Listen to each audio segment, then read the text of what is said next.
Hi all of you. అందరూ బాగున్నారా? బాగున్నారు అనుకుంటున్నా. చూస్తున్నా ఈ మధ్యన ఎక్కడ చూసినా సరే పునర్విక పాప కోసం చాలామంది ముందుకొచ్చి బాగానే చేశారు.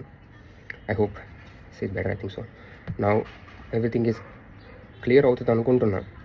అవుతుంది రండి, ఎందుకంటే ఇంతమంది వచ్చి తన వంతు తను సాయం చేయడం చాలా గ్రేట్. అసలు ఇంతమంది ఐకమత్యంతో రావడం అసలు మన తెలుగు వాళ్ళు చాలా గ్రేట్ అనిపిస్తున్నారు. ఇక్కడ ప్రూవ్ చేస్తున్నారు. సో బాగుంది, అంతా బాగుంది. ఇక్కడ నా క్వశ్చన్ ఏంటంటే, ఇప్పుడు ఒక పాపతో అయిపోయింది, ఓకే, అది SMA డిసీజ్ 16 crores అవుతుంది ఆ మెడిసిన్కి అని చెప్తున్నారు. Okay, it's enough.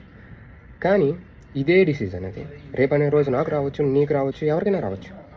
It might be chance. రేపొద్దు మన పిల్లలకి రావచ్చు, రేపొద్దు ఏ పెద్దలకైనా రావచ్చు. అప్పుడు ఏం చేస్తారు? అప్పుడు సేమ్ ఇలానే ఫండ్ రైజ్ చేసుకుని కూర్చుంటారా? ఇది అవ్వదు కదా. It's not possible. I think so. ఈరోజు ఒక పర్సన్కి కాబట్టి, ఒక పాపకు కాబట్టి అందరూ ముందుకు వచ్చి తన వంతు తను సాయం చేయడానికి ముందుకు వచ్చారు. ఓకే, ఇట్స్ బాగుంది, చాలా బాగుంది. కానీ అదే ఒక 4-5 యాడ్ అయితే, అదే డిసీజ్తో ఇంకో 4-5 యాడ్ అయితే, సో అదే 16 కోట్లు చేయగలరా? ఫండ్ రైజ్ చేయగలరా? సో ఇక్కడ ఒక పాపకు చేయడానికి అదే ఐకమత్యంతో ఎంతమంది అయితే ముందుకు వచ్చారో, అదే ఐకమత్యంతో అందరూ కలిపి గవర్నమెంట్ని అడిగితే మేబీ వాళ్ళు ఏదో ఒక సొల్యూషన్ తీసుకొస్తారు కదా. అంటే ఒక సాధారణ కుటుంబానికి, ఒక మిడిల్ క్లాస్ కుటుంబానికి ఒక కష్టం వస్తే వాళ్ళు ఫేస్ చేయగలిగిన ప్రైస్లో ఆ మెడిసిన్ని తేవగలిగితే ఇండియాకి, ఆ గవర్నమెంట్, మన గవర్నమెంట్ ఇండియాకి దాన్ని తేగలిగితే బాగుంటుంది కదా.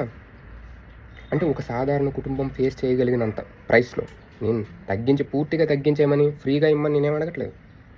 సో ప్రైస్ని తగ్గించి ఒక సాధారణ కుటుంబం ఫేస్ చేయగల ప్రైస్లో పెడితే బాగుంటుందని.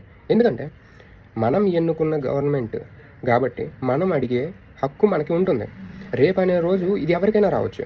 అప్పుడు ప్రతి ఒక్కరు ఫండ్ రైజ్ చేయడానికి ముందుకు వచ్చే, ఇలానే ఈ డిసీజ్ ఆల్రెడీ ఉండొచ్చు చాలామందికి, కానీ వాళ్ళు ఇలా ఇన్ఫ్లుయెన్స్ చేయక, సపోజ్ ఈ పిల్ల ఆ ఊర్లో ఉన్నది కాబట్టి ఆ ఇన్ఫ్లుయెన్సర్స్ ఏం చేశారు, దీన్ని హైలైట్ చేసి గవర్నమెంట్కి తీసుకొచ్చారు.